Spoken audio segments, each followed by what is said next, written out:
Bugun bolashkam birinchi Qurbon hayiti va yangi kiyimlar kiygizaman degan edim, lekin o'sha kiyimchasi sig'may qoldi.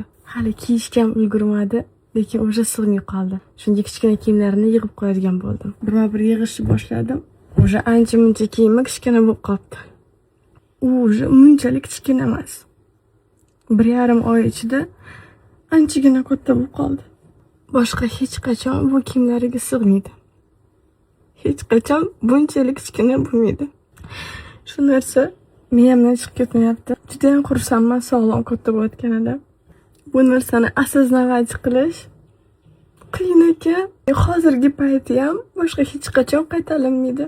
Va har daqiqani eslab qolish uchun faqat videoga olishim mumkin. O'zim uchun va u uchun kelajakda memory bo'ladi deb. Buni ham kiyishga ulgurmadi. Yangi, lekin o'sha unga sig'maydi. Chiroyli qilib taxlab qo'yamiz.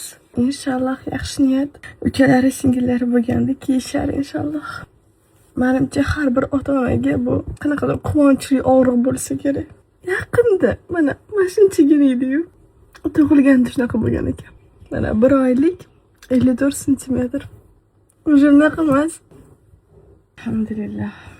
Quvonch ko'z yoshlari.